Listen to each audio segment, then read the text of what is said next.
El Instituto Mexicano de la Radio presenta Plantas Medicinales de México.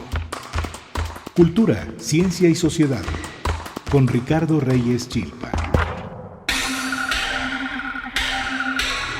A lo largo de esta serie de programas, gracias a la generosidad de Radio Ciudadana, hemos hablado de la importancia de las plantas medicinales como recurso para curar distintas enfermedades. Algunas estimaciones indican que el 80% de la población mundial recurre de una forma u otra a ellas. También hemos conversado de la fuerte tradición de las plantas medicinales en México, desde la época prehispánica. Esta tradición, aunada a los conocimientos botánicos introducidos por los españoles, quienes no solo conocían y transportaron plantas europeas, sino que también, traídas de lejanas regiones como Asia y África, hicieron de nuestra medicina tradicional una mezcla multicultural. Un té para curar el dolor de estómago, una crema para los golpes o quemaduras, o unas pastillas para la tos, son ejemplos del uso de las plantas medicinales de México. Es curioso que una planta europea, la manzanilla, matricaria, recutita, sea la planta más conocida. Tomada como té, ayuda a aliviar el dolor de estómago. El célebre pasote, Chenopodium ambrosioides, no solo le da sabor a las quesadillas y a los frijoles, también contiene compuestos químicos que disminuyen los dolores estomacales y eliminan los parásitos intestinales. Una planta de origen africano, la sábila, untada en la piel, posee propiedades antiinflamatorias, o el gordolobo, que tomado en jarabe ayuda a minorar las molestias de la tos. ¿Cuáles son las plantas más utilizadas en la medicina tradicional mexicana? ¿Qué enfermedades curan? ¿Cómo se toman? ¿Cuentan con estudios científicos? Estas y otras preguntas las abordarán nuestras invitadas, la maestra en ciencias, María Edith López Villafranco. Bienvenida, Edith. Muchísimas gracias, Ricardo, de nuevo por la invitación. Edith es bióloga y maestra en ciencias, realizó sus estudios en la UNAM. Actualmente es profesora de tiempo completo en la Facultad de Estudios Superiores Iztacala de la UNAM. Es jefa del herbario de la misma facultad. Sus líneas de investigación son la etnobotánica de diversos grupos indígenas y campesinos de México.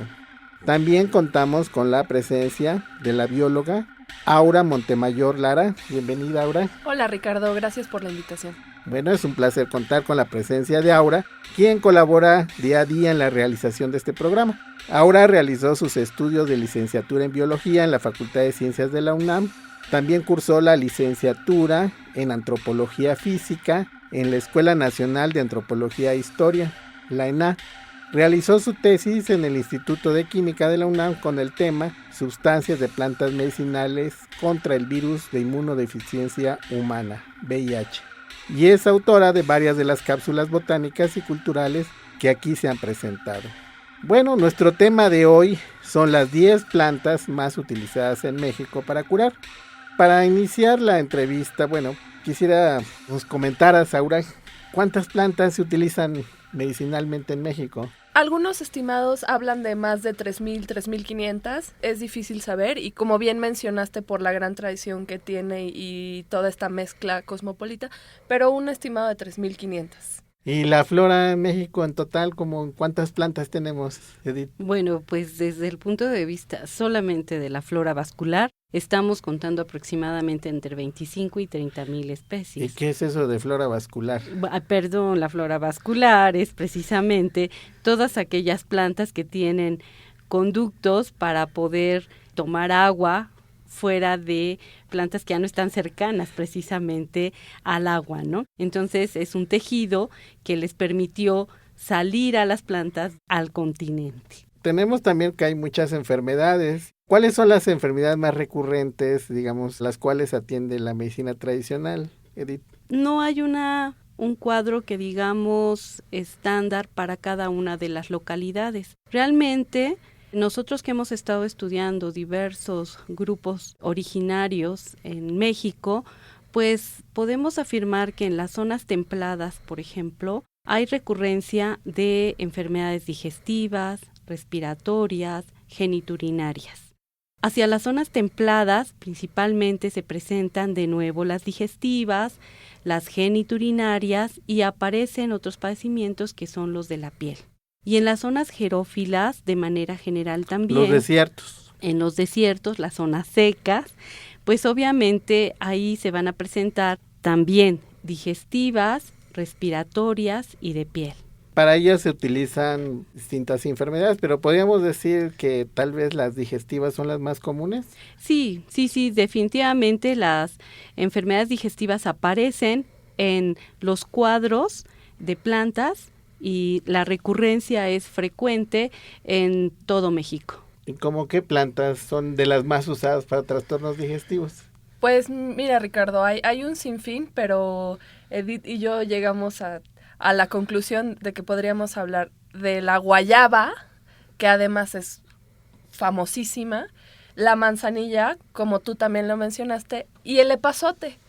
Esas son 3 plantas que además, hablando del epazote y de la guayaba, son plantas mexicanas y su registro está en los códices como el florentino, el cruzbadiano y también en las crónicas de Hernández. Entonces, así podemos saber que tiene una fuerte tradición en nuestro país y el uso se conserva. ¿Y la guayaba es los frutos, lo que se usa? Pues principalmente como comestible sí, pero desde el punto de vista de la medicina tradicional, hablando de la herbolaria, tenemos que la frecuencia es del uso y empleo de las hojas. Las hojas de guayaba para trastornos digestivos. Digestivos, claro. Aquí obviamente pueden ser solas, pueden ser acompañadas con otras tantas que existen para el aparato digestivo, ¿no? Y curar precisamente cuestiones de diarrea, cólicos y disentería. Pero también tenemos una planta europea, ¿no? Como la manzanilla. ¿Qué podríamos decir de la manzanilla? ¿Cómo llegó? Pues la manzanilla llega a México, no es muy preciso, no tenemos un registro exacto, pero entre tantos viajes de los españoles, pues se traen también sus plantas, los protomédicos que vinieron para acá. Y es un té famosísimo, ahora sí que es medicina de la abuelita, ¿no? Se han descubierto muchísimas propiedades de este té, como por ejemplo antiinflamatorias, antiespasmódicas. Se usa, todos sabemos que cuando nos duele la panza, tomamos un té de manzanilla, pero también cura poniéndose en los ojos, por ejemplo, gotas de manzanilla. Y se ha descubierto que tiene, su principal compuesto es el camazuleno. Ok, muy bien. Entonces, Edith, esa sería una de las plantas más usadas. Sí, realmente, fíjense que es muy importante los registros de plantas medicinales. Cuando menos hemos registrado alrededor de 473 especies para cuestiones de aparato digestivo. Sin embargo, de ellas, las más utilizadas son de las que hemos hablado: epazote, guayaba, manzanilla. Bueno, del epazote nos falta decir un poquito. ¿Qué podemos decir del epazote? El epazote es una planta muy bien mexicana totalmente, ¿no? Esta planta ha sido de cierta manera mencionada también desde épocas muy antiguas para expulsar parásitos, sobre todo lombrices. Se puede tomar en té, haciendo el té con las hojas, y dice la gente que cuando uno se quiere curar de lombrices, al niño, la persona adulta, no debe de oler el té. Entonces, si está cercano al té, debe de taparse la nariz para que la lombriz no huela y obviamente se la pueda tomar, ¿no? Para que no la alerten. Para que no la alerten, ¿no? Entonces, sin embargo, bueno, vemos que los compuestos que tiene, pues sí, y además uno de los compuestos es el ascaridol, que precisamente es para evitar ascaris lumbricoides. Las lombrices comunes. Las lombrices comunes. Muy bien, ¿y qué otras plantas podríamos mencionar o qué más podríamos mencionar de estas plantas o de otras? Pues que se siguen investigando sus propiedades. Del epazote, casi las únicas investigaciones que hay son mexicanas. Tan fue importante el estudio del epazote que, como bien mencionó Edith, el ascaridol ya se vendía comercialmente. Incluso ya se prohibió en ciertos países porque sí puede llegar a ser muy tóxica. O el aceite esencial que ha administrado, pero está más concentrado, que lo que está en la planta, ¿no? A finales del siglo pasado se prohibió precisamente el uso del aceite de epazote Esencial. porque precisamente causaba toxicidad. Sin embargo, no se sabe la administración, ¿sí? Pero si nos comemos 10 hojas de epazote o en una rica quesadilla o hacemos precisamente un té con las hojas de esta planta, pues obviamente nos curamos y además degustamos las ricas quesadillas. Ah, claro, muy bien. Bueno, y también tenemos plantas para lesiones de la piel, dolores musculares. ¿De esas qué podríamos hablar, Edith? Bien, estas plantas precisamente tenemos un registro de 177 especies, pues para curar granos, manchas, sarna, caspa, mezquinos, etcétera. Y dentro de ellas podemos encontrar a la hierbamora, la verbena, el romerillo, el romero, el cundeamor, cuachalalate y obviamente también el epazote. Nuevamente. Sin embargo, hay 2 plantas que podrían ser estrellas para esta problemática de salud y se encuentra, la muy conocida árnica, que no es el árnica europea, sino nuestra árnica mexicana y que lleva por nombre Heterotheca inuloides. Y la sábila, que no es mexicana, aún a pesar de que parezca maguey y que la encontremos en todo México. Esta planta, la sábila, es de origen africano. Sin embargo, también hay esta mezcla en la cultura herbolaria y obviamente se utiliza muy frecuente y hasta pensamos que es nuestra, ¿no? La sábila. Estas 2 plantas, las que podríamos decir son estrellas en este tipo de padecimientos. Bueno, vamos a un corte y al regresar continuamos hablando sobre la árnica y la sábila. Plantas medicinales de México. En un momento regresamos.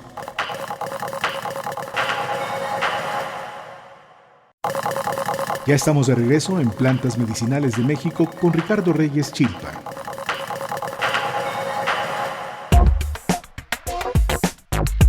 Ya estamos de regreso.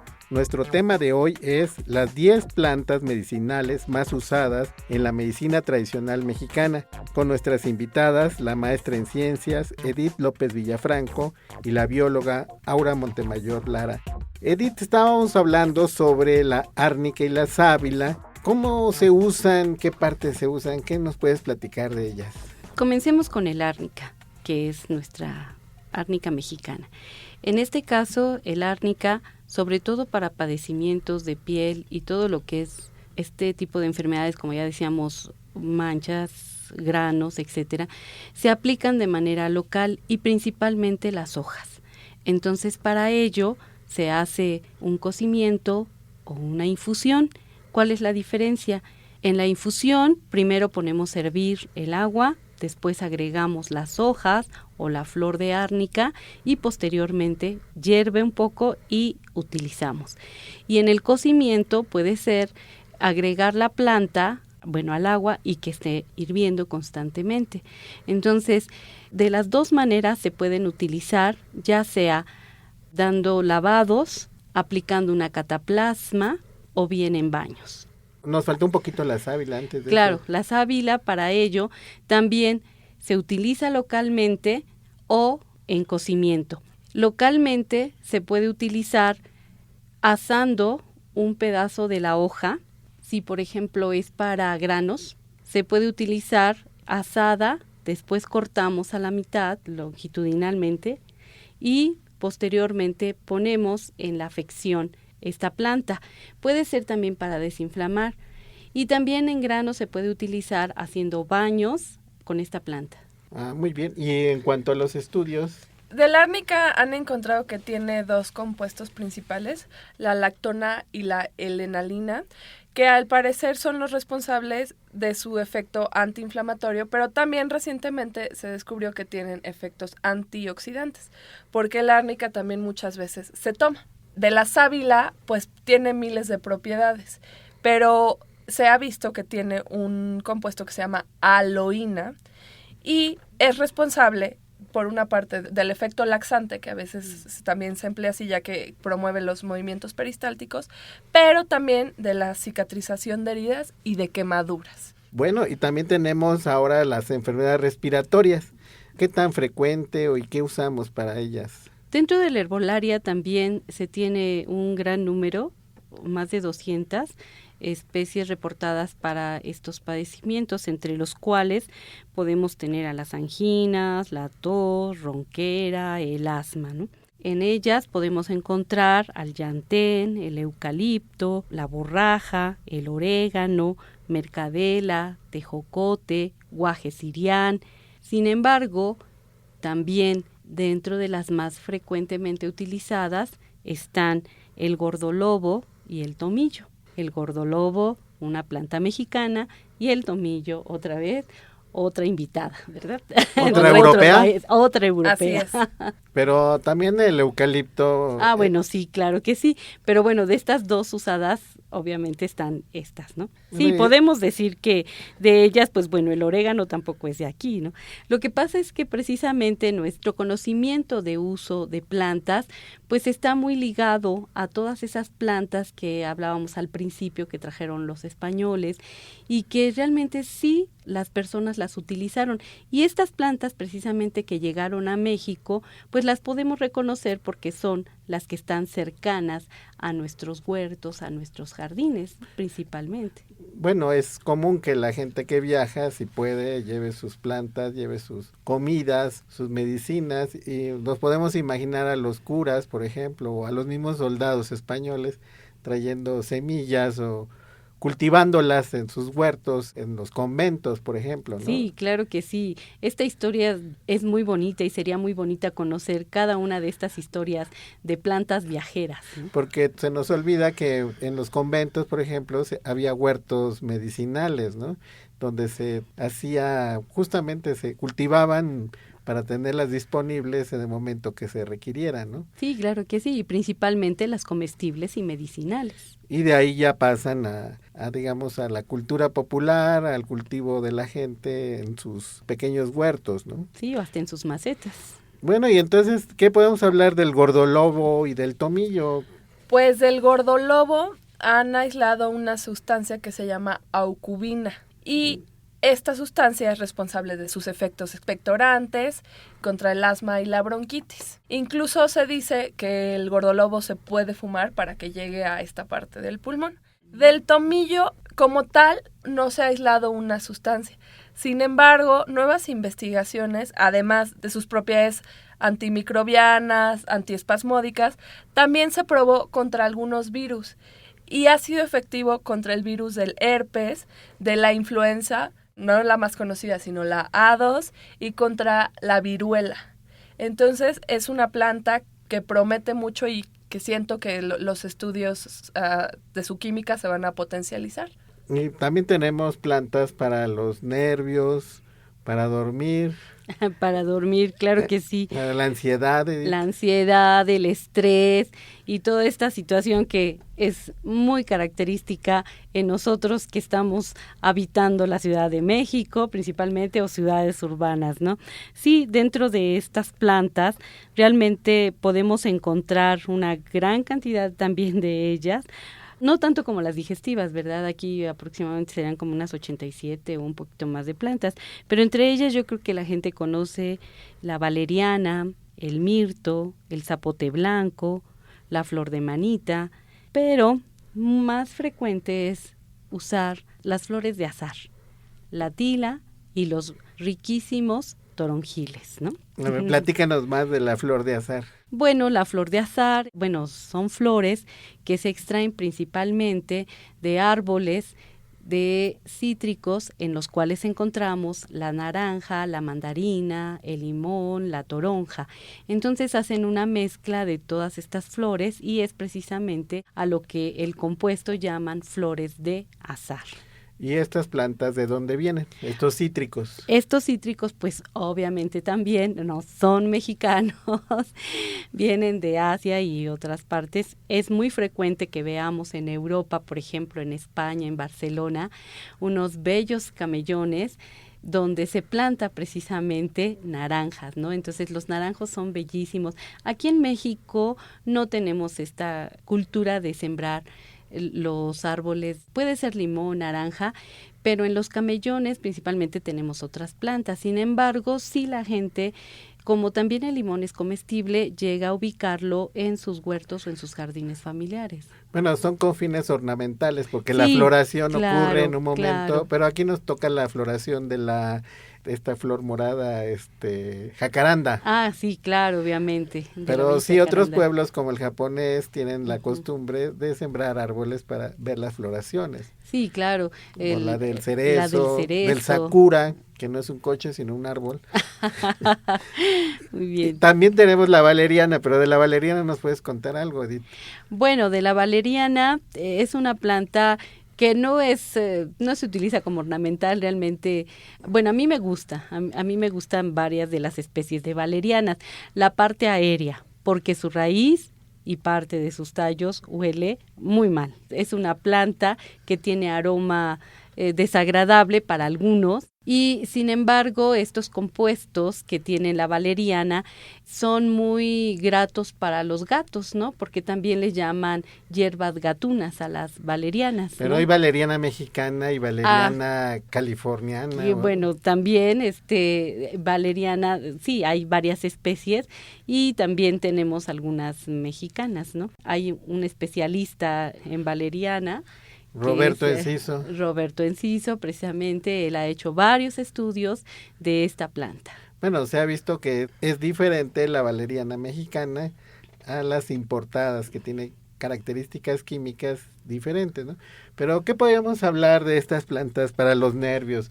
¿Qué estudios tenemos? Bueno, normalmente también el estudio de los tés pues es muy complejo y en el caso específico del azahar pues más porque como bien dijo Edith es una mezcla de cítricos. Sin embargo, se han podido aislar dos compuestos interesantes, la hesperidina y el linalol. Todos estos estudios normalmente se hacen en ratas, pero pues en humanos se sabe que funciona, ¿no? Se han detectado actividades antioxidantes, anticancerígenas, antiinflamatorias y la más importante, que es para lo que se toma el té, pues analgésicas o calmantes, o sedantes. ¿Cómo ves todo el panorama de las plantas medicinales en México, Edith? Bueno, realmente tenemos una riqueza de plantas, sobre todo las mexicanas que han sido poco estudiadas, ¿no? Hay estudios recientes, antiguos, de especies que vienen de otros lugares. Sin embargo, las plantas mexicanas, pues bueno, no se ha estudiado, no sé, más allá del 10, 15%, ¿no? Y aún a pesar de que digamos que tenemos unos listados buenos sobre estas plantas, se siguen haciendo precisamente inventarios sobre este recurso médico vegetal y bueno, cada vez han salido o estamos registrando más especies medicinales, ¿no? Tú que te dedicas a la etnobotánica, digamos, ¿cuánto se ha registrado del conocimiento de las plantas medicinales? ¿Tienes alguna estimación? ¿Ya todos los grupos étnicos han sido consultados? Bueno, también a finales del siglo pasado, el Instituto Nacional Indigenista tuvo a bien hacer un registro sobre enfermedades, sobre plantas y bueno, ellos pudieron hacer un conteo de más de 3,000 especies medicinales, ¿no? Y también pudimos ir a las diferentes zonas para conocer precisamente la flora medicinal de estos pueblos originarios. Sin embargo, el país es riquísimo en grupos y bueno, pues está ahí el comentario de 10 plantas, por ejemplo, que utilizan, pero realmente yo creo que falta mucho. Igual. ¿Podríamos hablar de un cuadro básico? Sí, podemos hablar de un cuadro básico y de hecho un cuadro básico de plantas por su frecuencia de uso.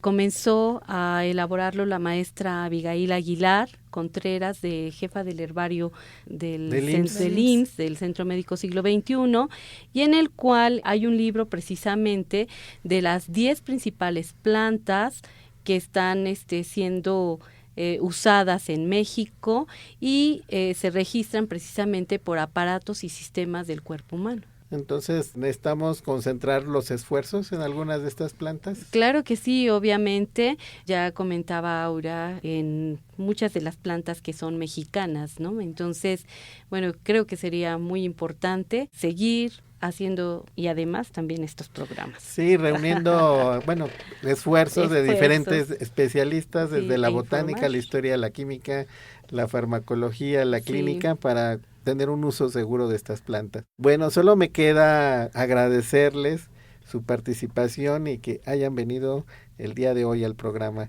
y los esperamos la próxima ocasión. Hasta pronto. Gracias. Gracias. El Instituto Mexicano de la Radio presentó Plantas Medicinales de México. Cultura, ciencia y sociedad.